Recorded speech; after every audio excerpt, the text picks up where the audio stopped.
ఇప్పుడు కాంగ్రెస్ గవర్నమెంట్ అధికారంలోకి రావడానికి ముందు నిరుద్యోగ సమస్యల గురించి వచ్చింది. ఆ సమస్యలు మా సమస్యలతో ఉంటే క్లియర్ చేసింది. ఇప్పుడు 4 నెలల్లో క్లియర్ చేసింది, సమస్య అయిపోయింది. అయితే ఇంకోటి కాంగ్రెస్ ప్రభుత్వం నమ్మడానికి గతంలో 2008లో డిఎస్సీ వేసినప్పుడు 52,655 టీచర్ పోస్టులు ఒకే డిఎస్సీలు వేసి ఇప్పటివరకు ఇండియా రికార్డు చరిత్ర.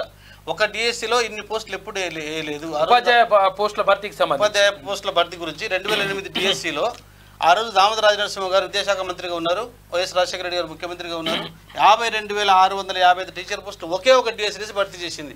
మన ఈ దద్దమ్మలు, ఈ నియంతలు ఈ 9.5 ఏళ్ల పాలన ఉంచి ఈయన ఎన్నేసిండు, ఒక 9,000 టీచర్ పోస్టులు వేసి ఒక టర్మ్లో భర్తీ చేయలే. ఈయన 2014 జూన్లో ఈయన అధికారంలోకి వస్తే, ప్రభుత్వం వస్తే 2017 లేచిండు. 3 సంవత్సరాల 3 నెలల తర్వాత 2017 సెప్టెంబర్లో టీచర్ పోస్ట్ నోటిఫికేషన్ ఎలక్షన్లు వచ్చినప్పుడల్లా ఇటువంటి కథలు పడుతుంది. వేసి మళ్ళీ అట్ని భర్తీ చేయలే. 19-20లో భర్తీ చేసిండు. అంటే ఎన్నికలు అయిపోయినాక భర్తీ చేస్తానంటే ఒక టర్మ్ పదవి కాలం 5 ఏళ్ళు ముగిసిన దాకా ఒక్క టీచర్ పోస్టు భర్తీ చేయని దద్దమ్మ ఉండి ప్రపంచం భూమి మీద అంటే అదొక కేసీఆర్. ఇలా ఆయన కొడుకు వచ్చి ఓట్లాడికి సిగ్గుపడాలి కొంచెం అన్న. నువ్వు బయటకు వచ్చి ఓట్లాడన్నా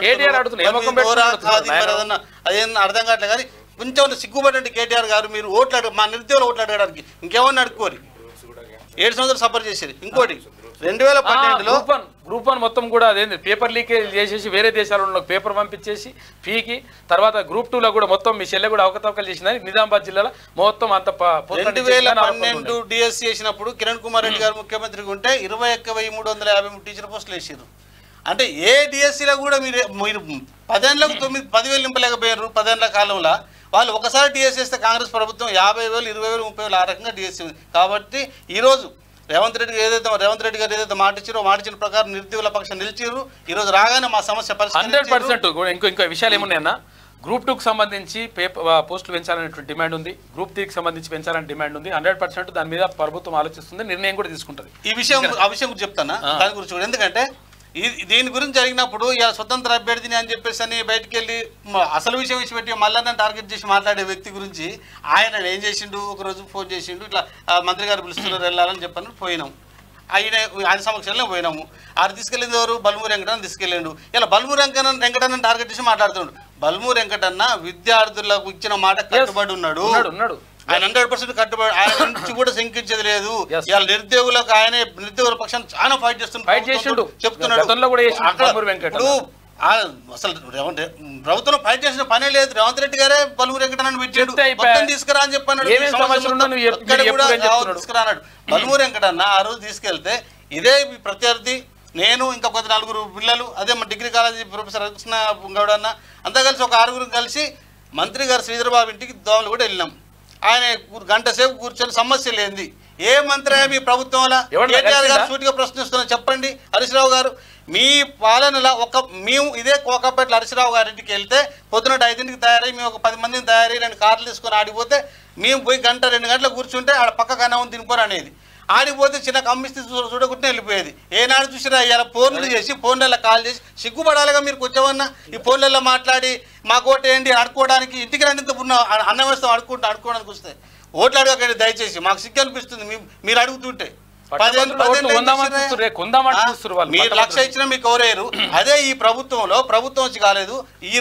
ఈ రోజున మంత్రిమండలిలో ప్రతి ఒక్కరు ఏ మంత్రి గారి దగ్గరికి వెళ్ళకుండా ముందే వాళ్ళే ఇలా బల్మూరి వెంకటన్న నిరుద్యోగులను పిలిచి నిరుద్యోగ సంఘాల నుంచి రండి 10 మంది రండి తీసుకెళ్లి మంత్రి గారు శ్రీధరబాబు ఇంటికి తీసుకెళ్లి 1 గంట సేపు చర్చ జరిగి తీర్చి కూర్చోబెట్టి శ్రీధరబాబు గారు స్వయాన్ని అడిగారు, బాబు తమ్ముడు నీ సమస్య ఇది కదా ప్రభుత్వం చేయాల్సిన పని. ఇలాంటి ప్రభుత్వం మీద కమిటీ చేస్తే నిర్ణయం తీసుకుంటారా అంటే ఒక కమిటీ చేస్తే ఇక్కడ అది వ్యాయామ ఉపాధ్యాయులకు సంబంధించి నిర్ణయం తీసుకున్నారు. ఇప్పుడు వాళ్ళకి పోస్టులు వచ్చేసినాయి చూసుకోండి.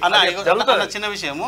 ఇప్పుడు ఇట్లా కమిటీ వేస్తాని తీసుకొచ్చి నిరుద్యోగులను పిలిపించి చర్చలు జరిపి మీ సమస్యలు పరిష్కరిస్తామని చెప్పి అంత చేసినాక అందులో కూర్చొని బయటకు వచ్చి నీకు దురుద్దేశం ఉండబట్టే బయటకు వచ్చేసి మళ్ళీ కాదు అని చెప్పేసి బయటకు వచ్చి మళ్ళీ వేరే